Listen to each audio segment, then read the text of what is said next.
Hey everyone, today I'd like to discuss with you the training requirements and the step-by-step procedures in giving training to a novice operator in forklift truck operation. Operating a forklift requires proper training to ensure safety and efficiency. For beginners, it's essential to understand both the operational mechanisms of various forklift types and the associated safety considerations.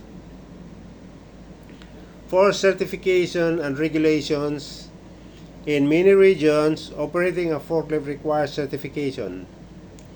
For instance, the OSHA, or Occupational Safety and Health Administration in the US, mandates that employers develop and implement a training program for forklift operators, ensuring they are competent to operate forklifts safely.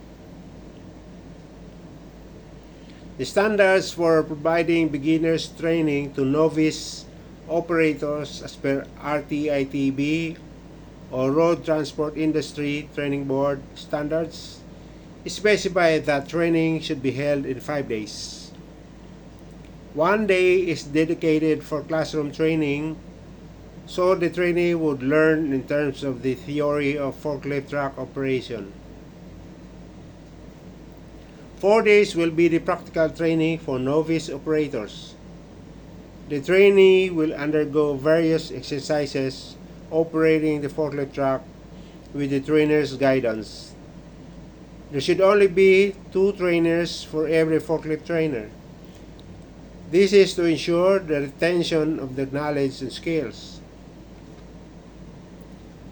I'd like to give you the forklift operation practical training guide for beginners. This step-by-step guide provides practical forklift training instructions for beginners, ensuring safe and efficient operation. Number 1 lesson, we will talk about the pre-operational inspection. Before using the forklift with trainer's guidance, you will let the trainee conduct a thorough pre-operational inspection. And step 1 of this will be visual inspection. Check for visible damage or leaks. Inspect tires for wear, cuts, or deflation. Ensure forks are straight and undamaged.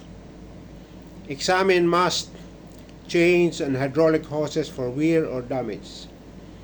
Confirm lights, horn, and warning signals work properly. Step 2 will be for fluid and battery check. Check fuel, oil, coolant, and hydraulic fluid levels. Inspect the battery if the forklift is electric type for charge and connections. Ensure brakes, steering, and hydraulic controls function properly.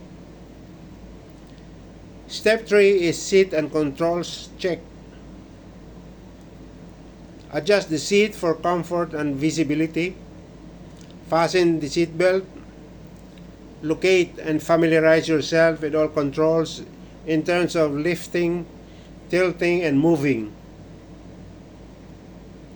Number 2 lesson will be for starting and basic movements. Step 1 is safe startup. Ensure the parking brake is engaged. Start the forklift using the ignition key and check dashboard indicators for warnings.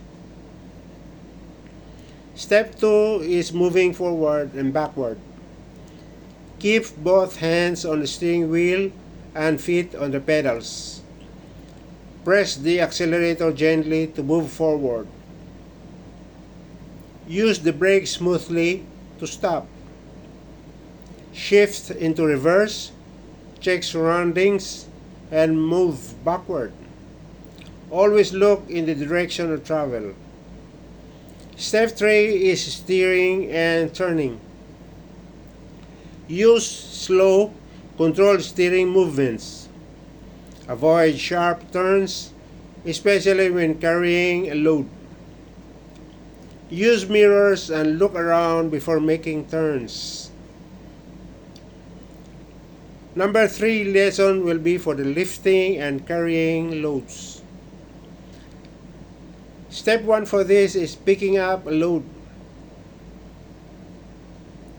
Align the forklift directly with the load.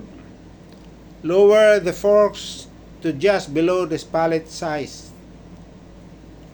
Slowly move forward until the forks are fully inserted.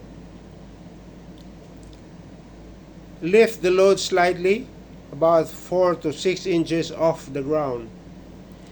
Tilt the forks backward slightly for stability. Step 2 will be traveling with the load. Drive slowly and smoothly, avoiding sudden stops or turns. Keep the load low and tilted slightly backward. Ensure visibility is clear. If not, drive in reverse. Maintain a safe following distance. Number 4 lesson is for placing a load down.